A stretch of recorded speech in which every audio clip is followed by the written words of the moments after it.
સત્યના શિખર ન્યૂઝ હું છું પાયલ બામણિયા। તો જોઈએ આજના મહત્વના સમાચાર। હિંમતનગર તાલુકાના અમરાપુર ગામમાં સ્વચ્છતાના ઉડ્યા ધજાગરા।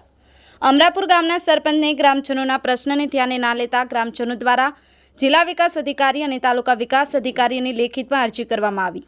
હિંમતનગર તાલુકાના અમરાપુર ગામમાં મુખ્ય માર્ગ પર વધુ પ્રમાણમાં પાણી ભરાતા શાળામાં જતા બાળકો અવરજવરમાં મુશ્કેલીનો સામનો કરવાનો વારો આવ્યો છે। જો ગામમાં આવી પરિસ્થિતિના કારણે રોગચાળો ફાટી નીકળે તો જવાબદાર કોણ? ગ્રામજનો દ્વારા મળતી માહિતી મુજબ સરપંચ તલાટી ગામના પાણીના પ્રશ્ને નિકાલ કરવામાં રસ લેતા નથી। સરપંચ દ્વારા અમરાપુર ગામમાં પાણીના પ્રશ્ન અને ગંદકીનું મોટું સામ્રાજ્ય જે દૂર ન કરાતા ગ્રામજનો દ્વારા ટીડીઓને લેખિતમાં અરજી કરવામાં આવી। હવે જોવું રહ્યું કે અહેવાલ પ્રસિદ્ધ થતા તંત્ર કામગીરી કરે છે કે નહીં। બ્યુરો ચીફ સોમાજી ચૌહાણ, સત્યના શિખર ન્યૂઝ, સાબરકાંઠા।